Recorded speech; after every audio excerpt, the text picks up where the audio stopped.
respectful space where all attendees feel safe and encouraged to share their thoughts. Our agenda will begin with an introduction and Heritage 101 presentation, followed by a time for Q&A and open discussion. On that note, I'd like to introduce Michael Dodery with M. Dodery Consulting. Michael, thank you for being with us today. Please introduce yourself in your presentation.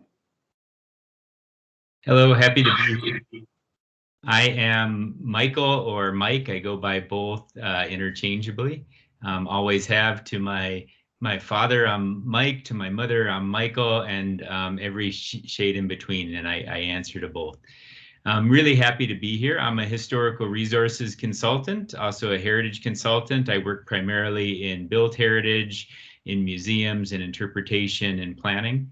And really excited to be working on the Heritage Resources Management Plan for the municipality of Wood Buffalo.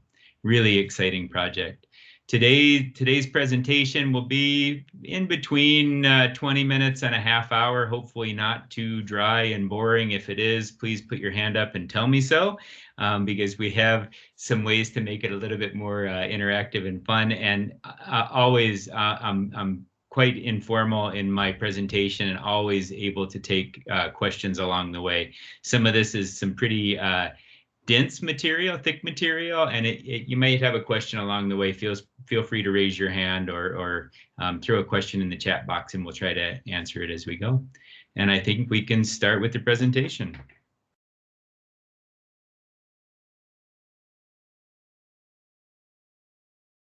So everybody sees this lovely photo of the confluence of the Clearwater and Athabasca rivers, and we see the Snai coming in as well. Beautiful landscape. We're going to talk a little bit about heritage landscapes, cultural landscapes along the way. Thought that this is a really fantastic photo to launch the work that we do and to launch our Heritage 101. So this is kind of a learning webinar to understand what historic resource management is, and to understand the process that we've embarked on. Next slide. So tonight we'll go through what is a Heritage Resource Management Plan, Heritage 101. We'll talk a little bit about the project and its needs, address some key issues, and then there will be time at the end for questions. I have some questions, and I hope that you have some questions as well. Next slide.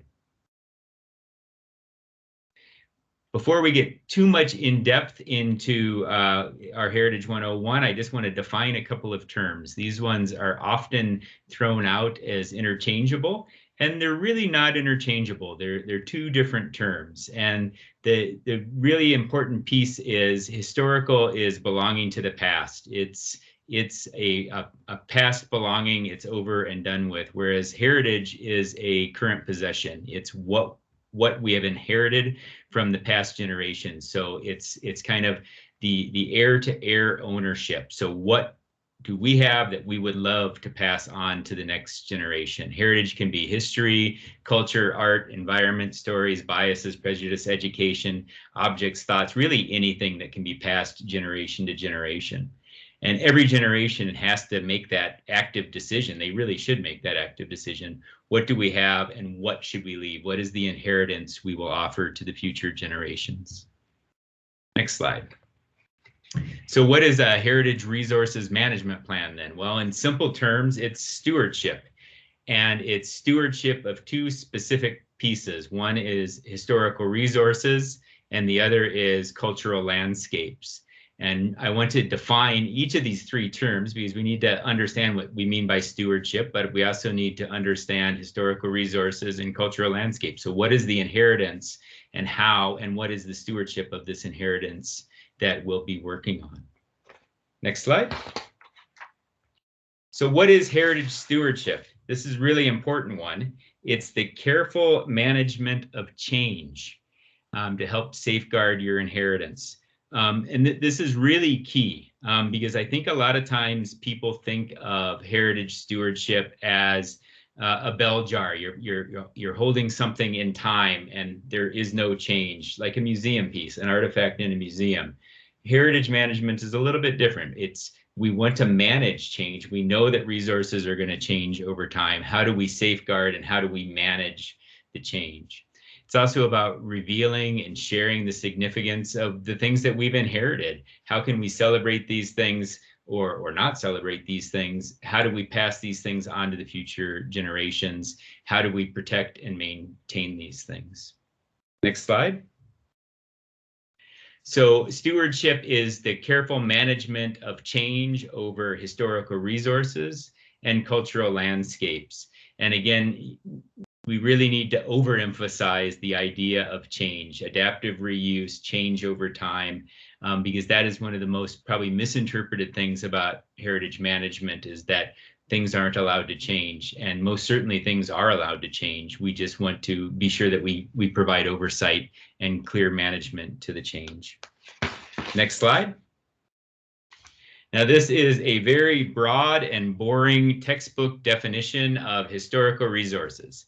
So I will read it out just so you can hear how boring it is. Any work of nature or of humans that is primarily of value for paleontological, archaeological, prehistoric, historic, cultural, natural, scientific, or aesthetic interest, including but not limited to the paleontological, the archaeological, the prehistoric, the historic, the natural site, the structure, or object.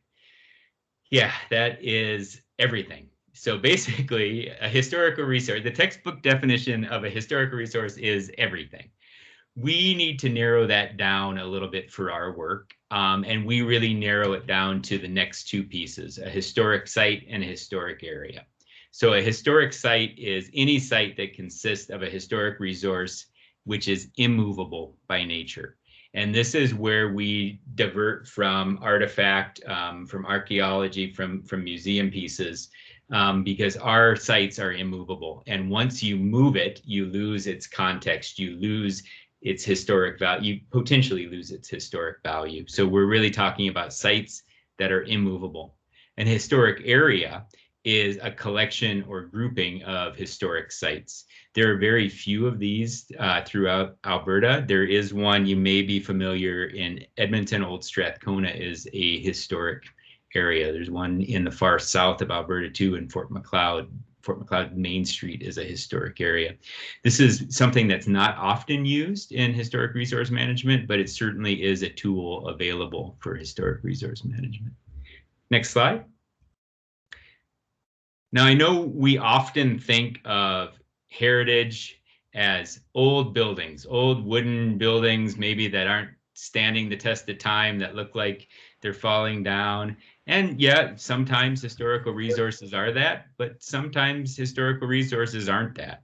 So I'm sharing with you a postcard from 1976 that I actually bought on eBay. I saw this postcard, had to buy it because it's Fire Hall number 1 in Fort McMurray. And it was just built. This is, it was built 75, 76. Now, we wouldn't often think of a structure from 1975 as a historical resource. But when we think about that's kind of old, and I'm dating myself, I happen to be older than that building, but I guess I'm a historical resource because technically Fire Hall number 1 could be a historical resource. So sometimes we have to kind of change our thinking about what heritage could be, what historic structures could be. Typically, we look at structures 50 years and older. But we have kind of a bend and flex at 35 years. So if something has achieved significance in the past 35 years, it could fall into a historical resource category. I also really like this picture because it does show another significant historical resource that still exists. That's a little bit more like we expect. And you can see just to the right of Fire Hall number 1, you can see a bridge. And you see the pony trusses or the short trusses. Oh, the hand's going right around it.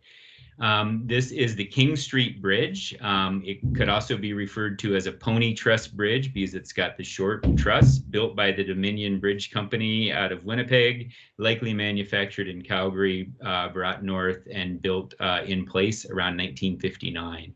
Then this would be more representative of what we're used to as a historic resource. So I really love this postcard because it really shares with us two different ideas of what a historic resource could be. Something a little bit older from the historical period, something a little bit more modern from the modern period, but both are technically, or both could technically be considered historical resources.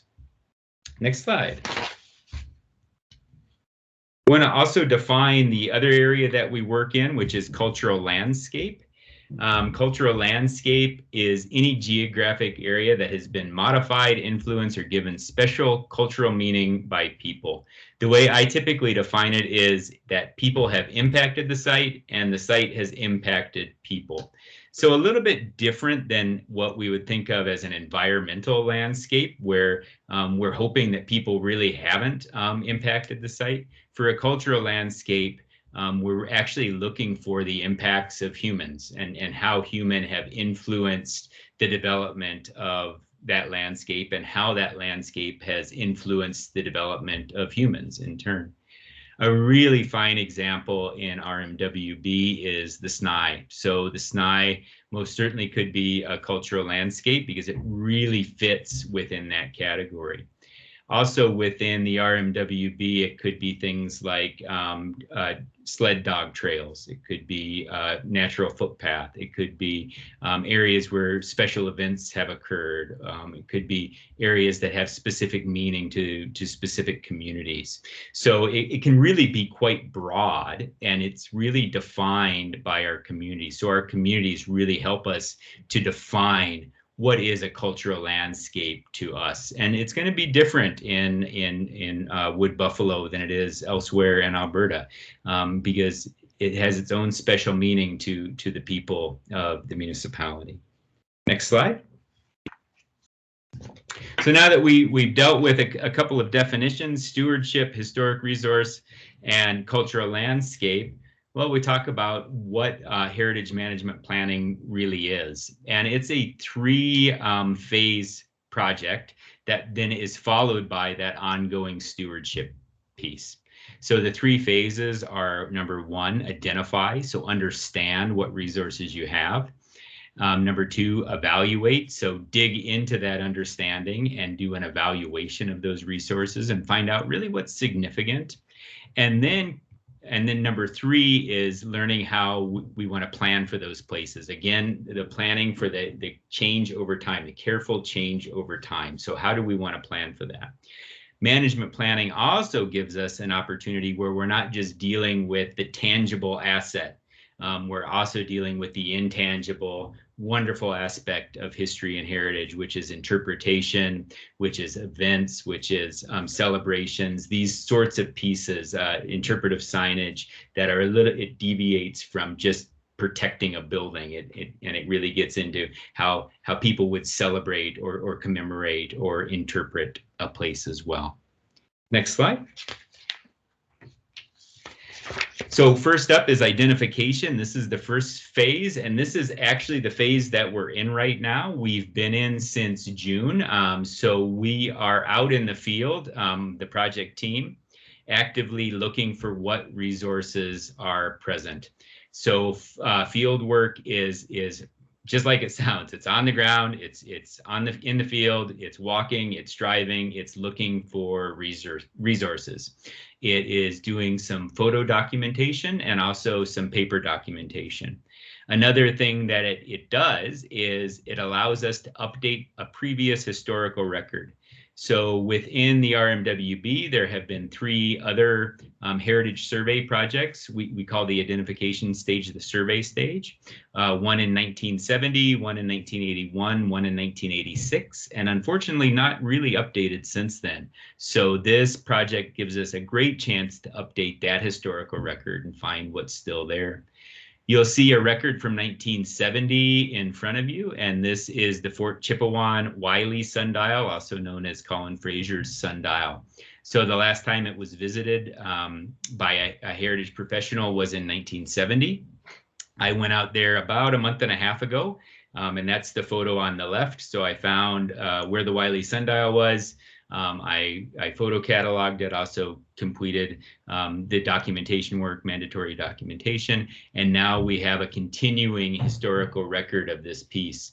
Lovely piece built around 1910, 1912, around that time, and wonderful for the way that it's affixed to the granite, just from my perspective.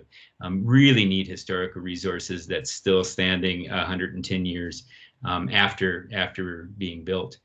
Interesting too that this sundial replaced a much older sundial that went back much earlier to Fort Chipewyan in the very early fur trade in the area. Next slide.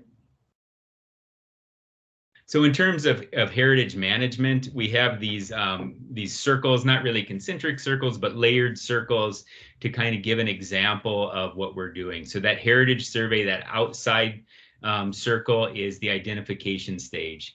And you see that we're going to identify far more sites than we're going to manage. The next smaller circle is called the places of interest, and we collect these sites during the heritage survey and after the heritage survey, and it's really informed by the community. And one of the reasons why we're meeting tonight, what places really interest you in the community? So these might be significant, they might not be. They're places of interest, and it can be a huge comprehensive list. From there, we would narrow it down to what we call the heritage inventory, and that's the evaluation stage. Next slide, please. So as I mentioned, the heritage inventory, after you build the heritage survey, you want to build a heritage inventory, and this is the evaluation.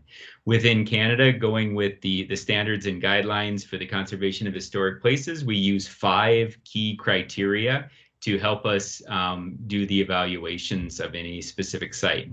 And those criteria are theme and activity, institution, person, design, style, and construction, information potential, landmark, and symbolic value.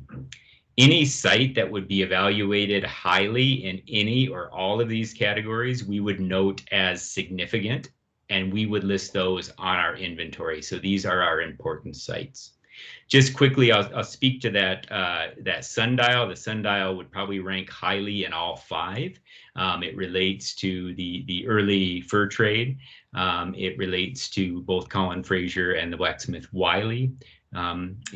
It's wonderful design and construction, indicative of 1910, but also fascinating how they affixed it to the rock and that it's still there today. Huge information potential to use it both as a teaching tool about colonization, but also as a teaching tool for us to better understand a place in time, what 1910 Fort Chipewyan may have looked like.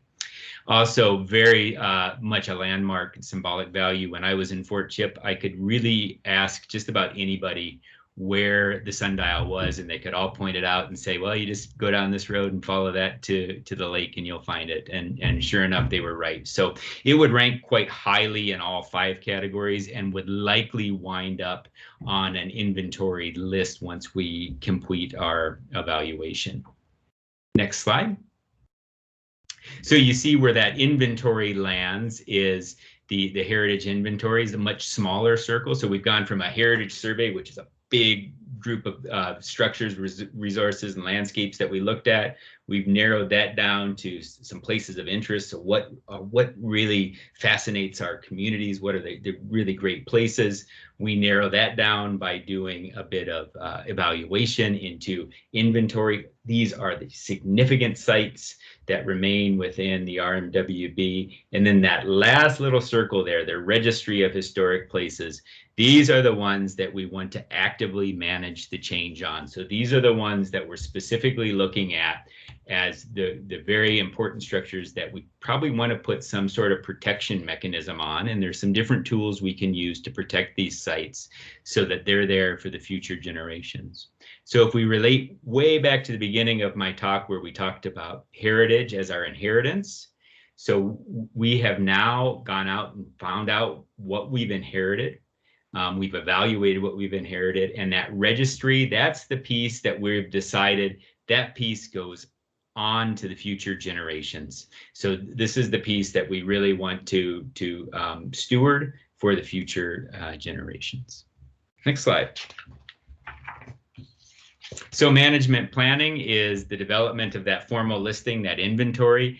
There's a few pieces of paperwork we complete when we're doing an inventory. One is called a statement of significance, and it really defines the historic structure. The other is a statement of integrity, and the statement of integrity, we deal with both the tangible assets. So is the structure healthy? Is it representative of the time period? If someone from 1910 were to look at the sundial, would it still look like the same sundial to them? So we do an asset kind of look of integrity, but we also do an intangible look or a principled look at the integrity of a structure. Is this something that fits our modern principle and ideas? Is this something we want to retain? Is this something we want to pass on to the future generations? What management planning decides is, okay, now what? So that's great. You've gone out, you found a whole bunch of buildings, and Mike, you've gone out and you've evaluated a bunch of buildings. So now what? So what does that mean? Well, stewardship is really about the programming, the continued use and learning and study of these places, the conservation of these places, and the oversight of these places. Next slide. We're on to the project's needs. So what does the project need from the community? And why I'm thankful some folks are here with us tonight. We're going out and talking to folks in the community. We have a survey up to find these pieces out. And we really have some time over the winter and into the early spring to iron all this out. But we really need to know what is here. So I've gone out in the field, team has gone out in the field. We're using the historical record, but we only see what we see. And sometimes there are these wonderful resources present that we overlook, and we really need the community to help us understand what places are still here. The next question is, why do these places matter? So what are the story? Because an old building is just an old building until you can put a good story to it. Why does this place matter? Why are these places important to you?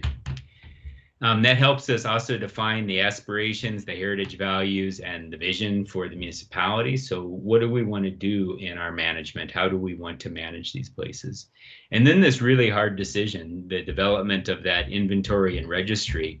What is the heritage we want to leave? What are the pieces that we've inherited that we would like to leave to the future generations, 7 generations down the road? What do we think is important that they know from our time in the regional municipality of Wood Buffalo? Next slide.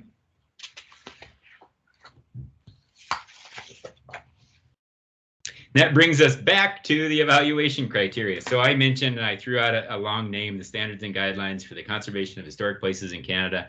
It's a guide that helps us do the evaluation, but you know who really informs that evaluation is the community. It's the community that gets to decide what themes and activities are important. I don't get to decide that.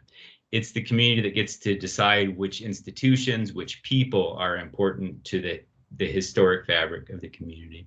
I'll maybe speak a little bit more on design style construction. I have a great appreciation for the beauty of architecture and art and that piece, but I will also listen to what the community finds important in these pieces. Information potential as well. What do we want to know more about the people of our past? What can these things teach us? And it's really the community that helps us understand this as well. And then of course it's the community that knows whether something's a landmark and whether it has symbolic value. So in order to do a proper evaluation, I can't sit and look into a textbook with a long-winded name to do the evaluation. I really have to talk to the community. I have to sit with the community, and we have to understand these things and evaluate these things as we work together on that. Next slide. So historic resource, historic areas, and cultural landscapes. So what are the tools around that? Why would we want to manage and protect the change? Why would we want to protect these sites? The Alberta Historical Resources Act allows municipalities to designate structures and properties as historical resources, historic areas, and cultural landscapes. What would a designation do? Well, it would open up some incentives and some funding, so there would be grants available for the restoration. It also ensures the protection of the site. So if a site is protected by a municipality, it also has the teeth of the Historical Resources Act behind it, which basically says $50,000 and 5 years in prison for anybody that alters or disturbs a historic site. It helps us with sustainability and understanding that these pieces will be there 7 generations down the road. And then there are some tools around awareness and programming too. So how do we celebrate? How do we do some programming? How do we interpret these sites? So actively using the Historical Resources Act as a tool, the municipality can protect structures that then opens up kind of a suite of tools for the stewardship of that place. Next slide. So some key issues or questions. The first one, and this one really could be a very long discussion about an archaeological resource versus a heritage resource. If any of you are students of cultural resource management or students of the Alberta Historical Resources Act, you'll realize that they're dealt with very much the same in the Act, but they're not dealt with the same in practical terms. We are not working in archaeological resource realm. That is not our domain. We're working in the heritage resource realm. So for lack of a better way to describe it, archaeological resource is dealing with stuff that's underground and really early history. Heritage resource management is dealing with things that are above ground and probably a little bit more recent history. That is a extreme oversimplification, and we can find examples both sides that go against that, but that's a good frame to put it in, that archaeological resource is subsurface, heritage resource is on surface. There are always competing interests in the heritage world. Sometimes some communities will want to retain things, some people will not want to retain things. And how do we manage these voices? How do we set up a principled evaluation to be sure that we're respecting all the competing interests? We want to set up an ethical space where everybody can get together and have a really good formative conversation and decide which places are important. That brings us into modern values and principles. One thing that's really important is that we always need to look at historical resources through a modern lens. While it is important to retain pieces of the past for the future generations, it's also equally important to look at it through a modern lens and understand how it reflects modern society or how it doesn't reflect modern society. And we need to understand the principles behind that. We in Canada are at a real awakening and a new place in truth and reconciliation. And one of those things is understanding through a modern lens some pieces of the past that we need to bring truth to and awareness to. And that brings us to that last piece, awareness. So one of the key issues is awareness and understanding that not everybody will cherish the Wiley sundial, and that maybe that isn't a resource we want to retain. And that goes back to that ethical space and understanding some principles and helping us define which are the historical resources we want to retain versus which that we don't. And that will bring us to my question slide. And I will first ask if you have any questions. I know I rattled off there for about 20 minutes on a Heritage 101, gave you all a really brief primer on historic resource management. If you have any questions, I'd love to take those now and hopefully answer them. And if you don't, I got something that I think can get you talking.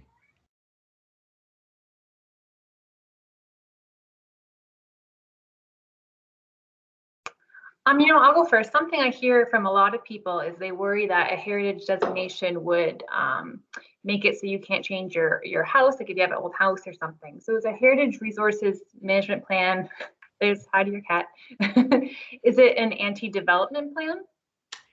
No, it's not. And that's one of the things that I've heard throughout my I've worked in heritage resource management for about 20 years, and that is a common question, common concern. Property owners are typically very worried about that.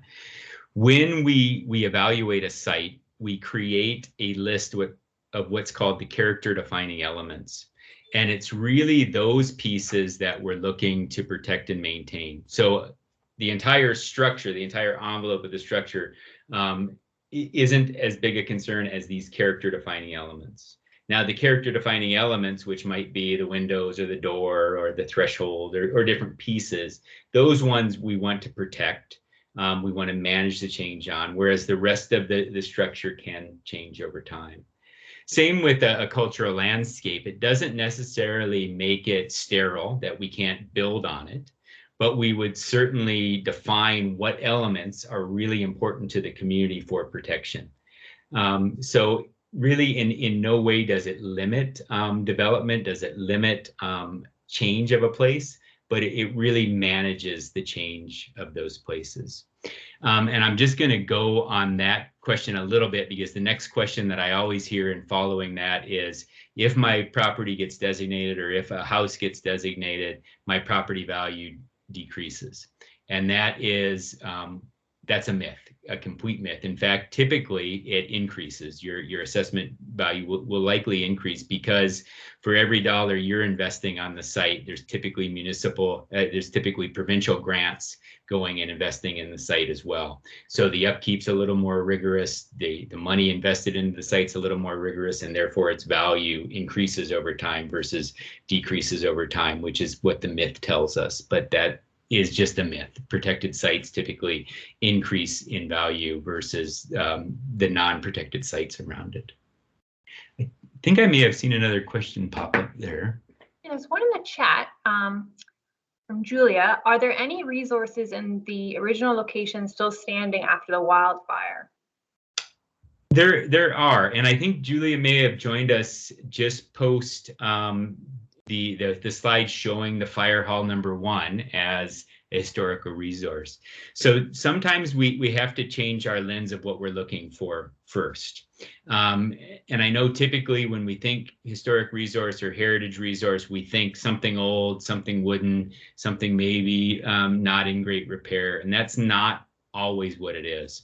In fact, 50 years old is typically the threshold, but we can bend but not break at 35. So these sometimes can be quite young resources. When we think in those terms, if we start looking in the 1970s, which is the boom in Fort McMurray, right? That's the post-Newtown boom in Fort McMurray. We know there's a lot of 1970 resources in the area. Are there older resources? Most certainly there are. Did the fire do a lot of damage? Most certainly it did. When you leave Fort McMurray proper and you get down into the southern reaches, Janvier down to Conklin, there's a bit more heritage resources down that way. Also found in Fort Chippewa, there is a critical mass of built heritage, early period built heritage, 1870 schoolhouse is there. So there are, within the entire RMWB, there are a lot of historical resources. Within the fire taken area, there are resources that survive the fire. And a resource like Fire Hall #1 that plays such an important role in containing the fire and fighting the fire is a really wonderful potential historic resource as well. That actually I wasn't even thinking about. It was a community member brought that forward to me. Would we consider this a historical resource? Well, we certainly could. So yes, there are resources present. We're actively going out and trying to find those. Did we have any other? Well, I think we need to just, before we get into this, these are kind of some of my questions and a bit of discussion, but I just want to get discussion going. I want to play a little bit of this or that. So in terms of what we steward and deciding what we steward, sometimes there are competing interests. Sometimes we have different opinions of what resources are, different opinions of what's important and what's not. So we've set up a little game where we're going to play, get you thinking about the history, the heritage of the area, and we're going to play a little bit of this or that. You will have a poll pop up where you can answer the poll, and we'll find out where our values lie, where our historic and heritage resource values lie. And first up, this is just a warm-up. This is an easy one. So are we saying baseball or are we saying hockey? And I believe that these are both Fort Chippewan photos. And I want you to take note of the fellow on the roof watching the baseball game. So there's a kid in the window, two kids in the window, I think, but there's a fellow up on the roof watching this baseball game. So it must be an exciting game. I'm not trying to sway you towards baseball, and I'm just saying that looks like a pretty neat game. We also have a nice game of hockey going on in Fort Chippewan as well. So if you have the poll up, think it through. Is it hockey or is it baseball?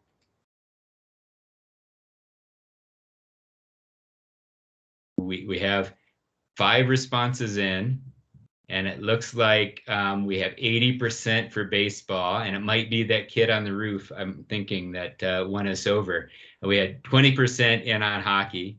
Lovely photos, both from the provincial archives, helping to catalog the history of the RMWB. Can we move to the next one? So here are 2 resources. One is Fort Fitzgerald on the left. One is, I believe, Fort McMurray on the right, I think waterways. And one is log frame and one is wood frame. One's a boomtown front wood frame. One is a log frame schoolhouse. So what interests you more? Is it the wood frame or is it the log frame?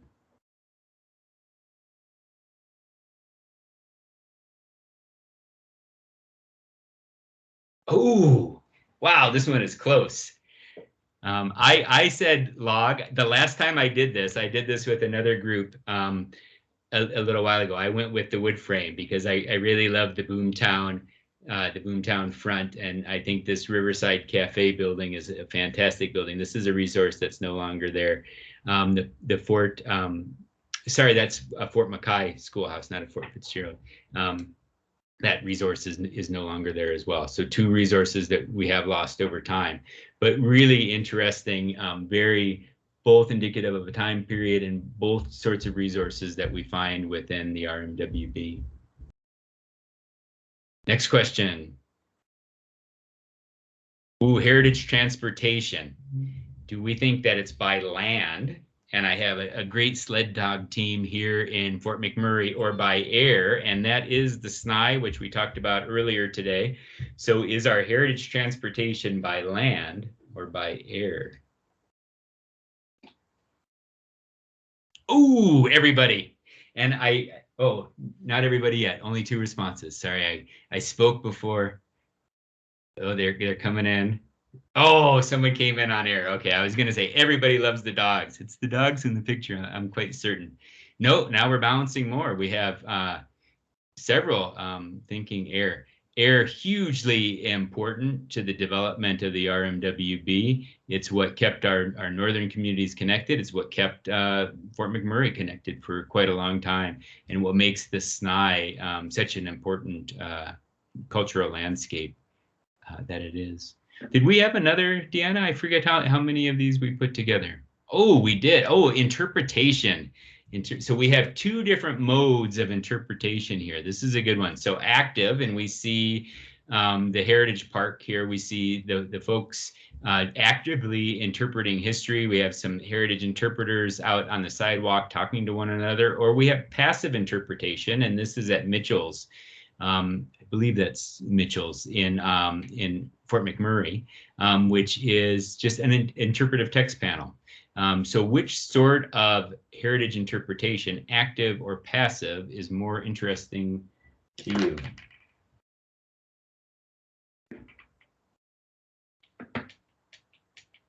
Oh, active. I went with passive. I'm kind of the quiet guy that likes to just read the text panel and be off introverted on my own. But I see active is up there as well, which is good information and important to know when we develop our heritage programming around our historic places, how our communities really want to see that interpretation. Was that the last one? That may have been the last. Oh, no, it was not the last one. Oh, here we have 2 major themes in Wood Buffalo. One is the power of Mother Nature, already asked about tonight in one question about the power of Mother Nature and the fire that took a lot of our resources. Here we have a Fort Fitzgerald flood that took a lot of resources away. But we also have another heritage theme, which is natural resources, which really define a lot of history in the RMWB, from the fur trade to the salt trade to the timber trade to oil and gas as well. So which heritage theme do you lean more into? Is it Mother Nature or is it natural resources?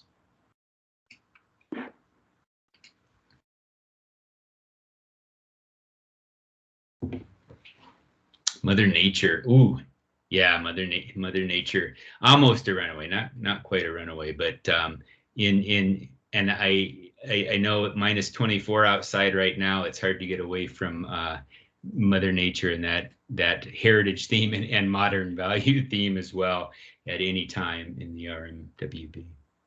Can you bring us? Oh no, we won't bring us back. I do want to do this one. This is a great one. So here we have bring it back. These are two resources we've lost. One sat on Franklin in Fort McMurray. One sat right looking over the lake in Fort Chippewan. One was a commercial building. One is a residential house. So which is more interesting to you from a heritage management perspective, the commercial structure or the residential house? And I think we had some really neat gables on the front of that house. We don't see it on the back picture. Ooh, residential. Oh, it's balancing. This one is neck and neck. Are we waiting on one more response? I think we're tapped out here. Oh, perfect balance. There it is, 50-50. Thank you for chiming in there at the last minute and making this one a dead heat. So we're equally as interested in commercial structures as residential structures. Deanna, could you bring up my last slide? Or my second to last slide? Yes, this one. So to continue the discussion, the place that we're at in the project right now is really the discovery stage. So we want to know what's out there, what should we be stewarding, what places are important to you and the community, what places should our team be actively documenting, how should we think about stewardship? And this is really a continuing conversation. Same for heritage value and vision. We will be having some more meetings in the new year to discuss value and vision. Also need some help with research. If you have particular sites that you know about, I am always open to learning more. I just love learning about all the resources I can, and really keenly interested in heritage programming. Sorry, a question popped up and it disappeared as soon as it popped up for me. It says, is there a listing of sites already noted? There is a slowly evolving list. Right now, the survey is open, and we are getting survey results. There's, maybe 2 or 3 a day that are coming in, and people are noting specific sites. We've not created a comprehensive public-facing list yet. We're still mining the information, but happy to share that as it comes out. And I don't want that to limit what you tell me. In fact, if I hear 150 times that this site is important, boy, that really makes a strong case for this site being important. So what I would really resist against is publishing a list and then people stop talking because they say, oh, well, that one's already been covered. Oh, well, you already know about that one. No, I want you to tell me what it is, because that really helps me understand where values are, where a vision for heritage is, what the important sites are. I really need to hear the people speaking.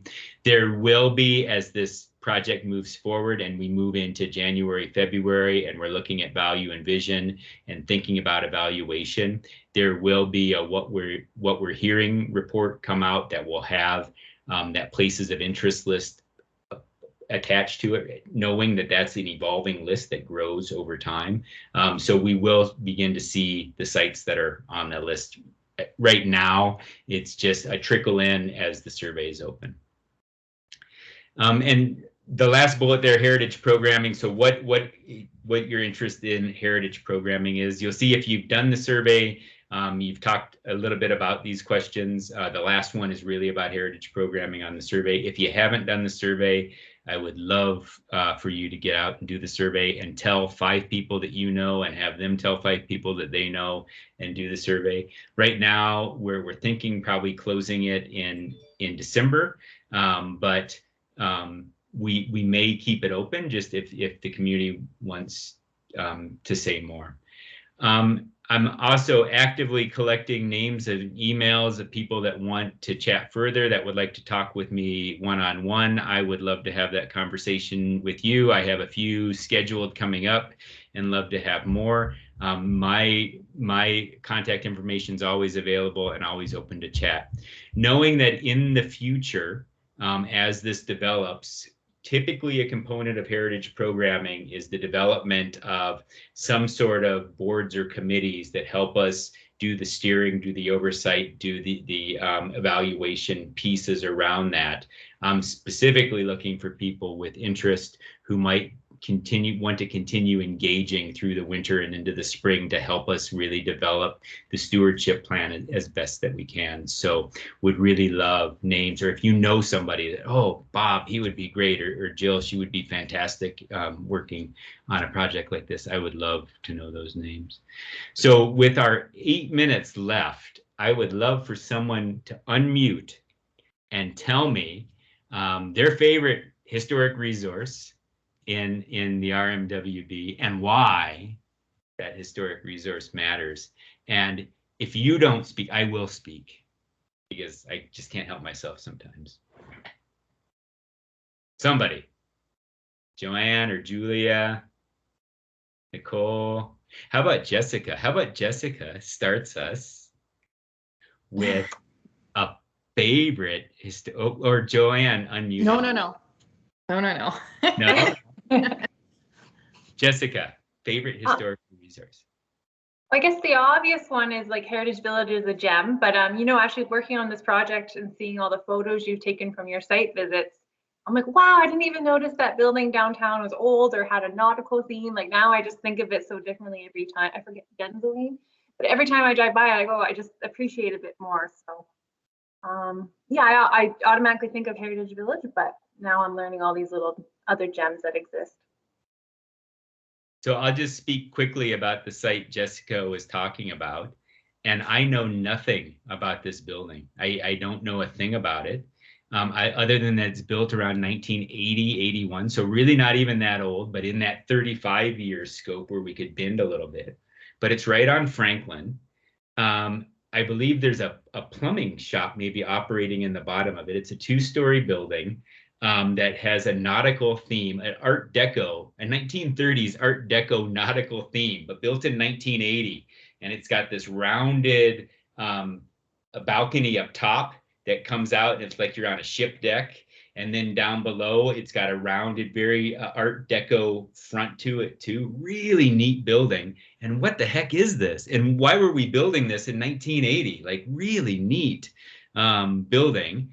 And then there's an apartment complex down by Keanu College, still on Franklin, that echoes that.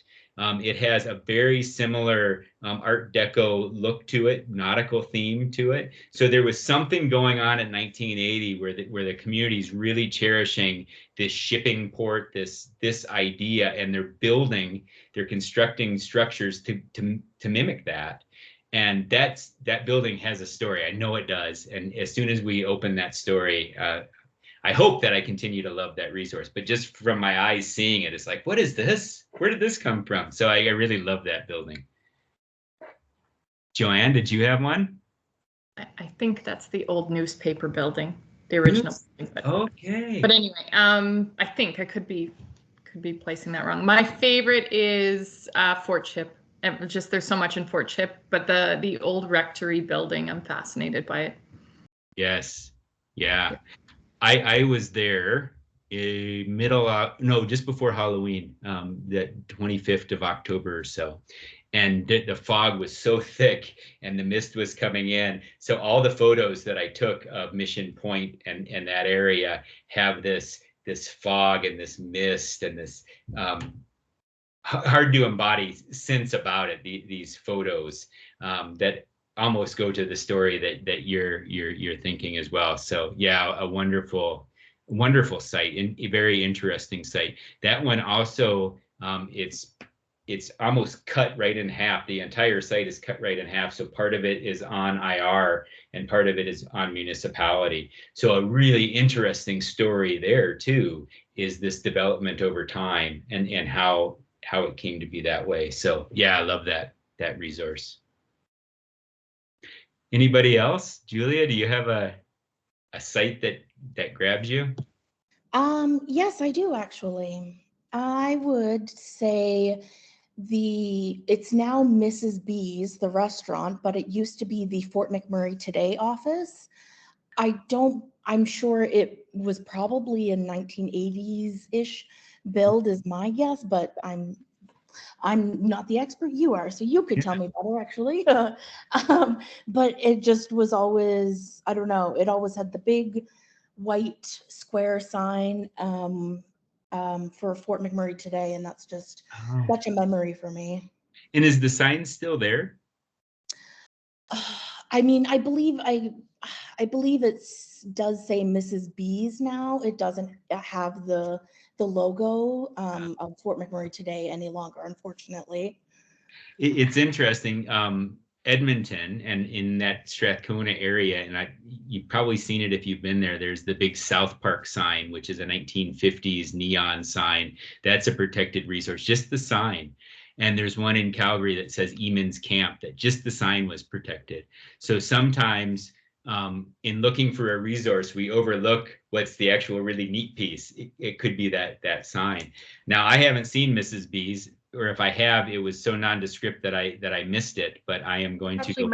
Oh, sorry, I was gonna say, it's actually right beside, I have Google Maps up. It's right beside the Densleyan one we were talking about. And it's a brick, which is rare for here. Yeah, so I was gonna say, that's the building that I'm actually getting confused. Yeah. With the other one. So it's right. And there's a pharmacy in it now as well. Yeah, I think half it's like the health center. Yep. So I did actually record this building. So that's fantastic. And it is, and I'm going by memory here, but it's 1970s brickwork by my eye. But you're really close, and it could be 1980s, but yeah, really neat and built very similar when you look at the provincial building, which is our municipal office as well. 1970s brick, very, not brutalist, but heading that direction, this very in institutional feel that the 1970s had. The old ATB bank buildings had this very same style. So yes, neat building. And I'm glad I did photo record that one. So I have documented that building. Anybody else have Nicole, do you have a site that tugs at your heart a little bit? Yeah, I was just thinking, I really enjoy the shipyard. Specifically, I really like the train in the shipyard. I think it's really cool.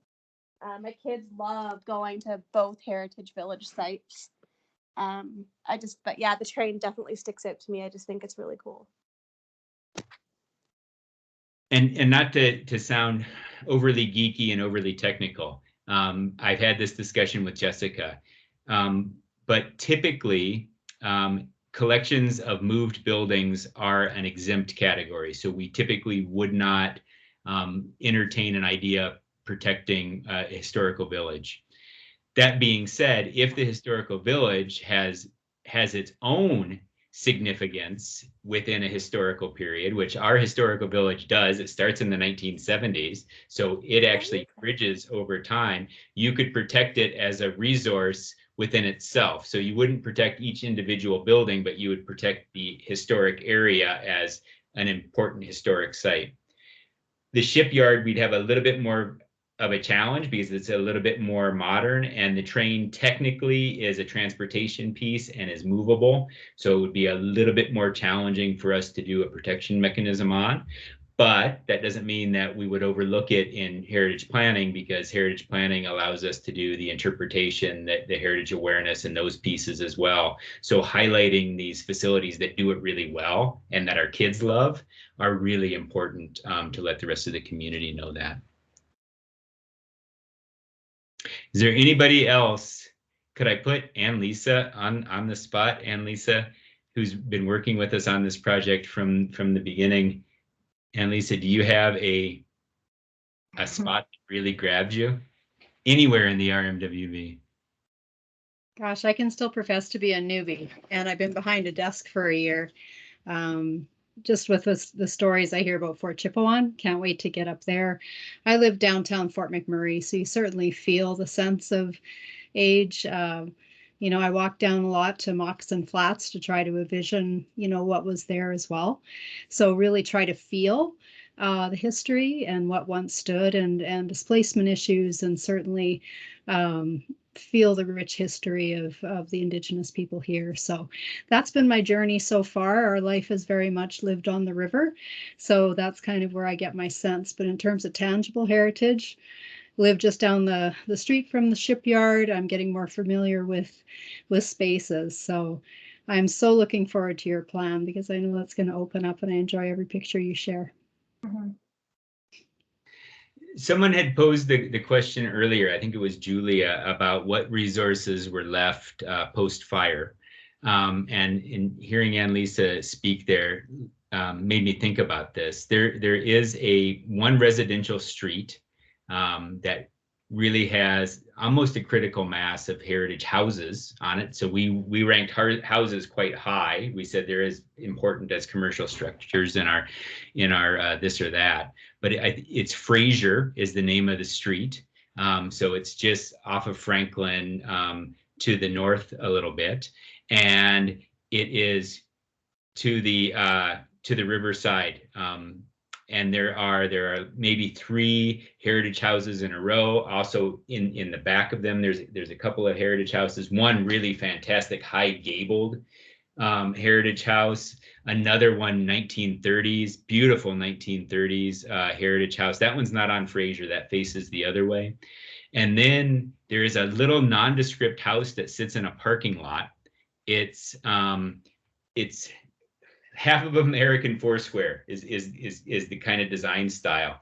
And when you look at the building, my eye yells at me, Alberta Provincial Police Building, because it looks just like the Blairmore Alberta Provincial Police Building. So it's a very small hipped roof house. There might be a dormer up top, front entry, 2 windows on the side, but it sits kind of in a parking lot. And I don't know what the house's purpose is anymore. It just sits there and spends its time.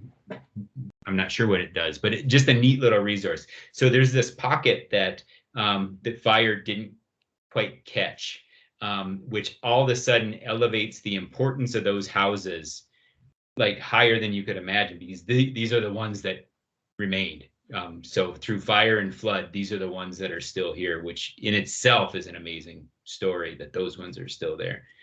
Does that mean that all those property owners would want to designate? Well, no, it probably doesn't mean that, but there might be somebody with interest in doing some heritage management on that piece. So I've had a couple pointed out to me in waterway. I know we're over time. I just want to mention a couple pointed out in waterways. Waterways, the fire really did take. There is the Legion building, which is a 1970s building. It survived the fire.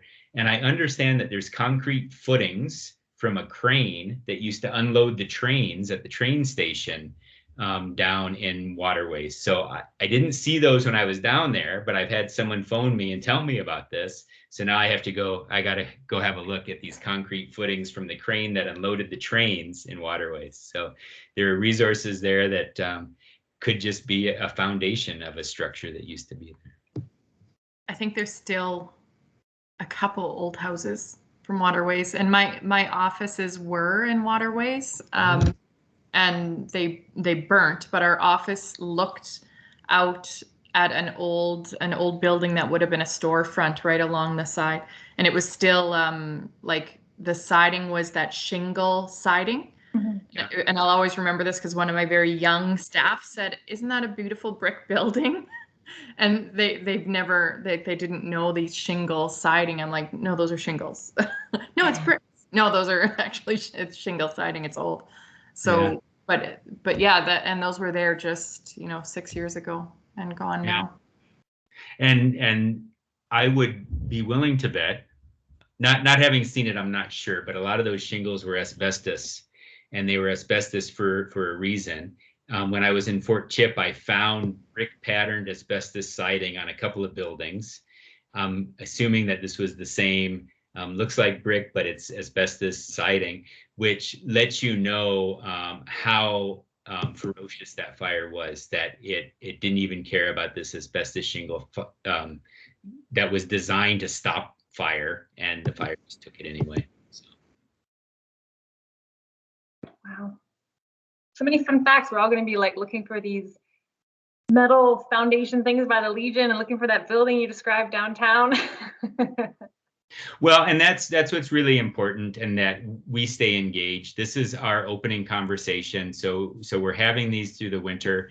I'll have a few more of these Heritage 101s, but in the new year, want to get together and really talk about values, what we should be preserving, interpreting, evaluating.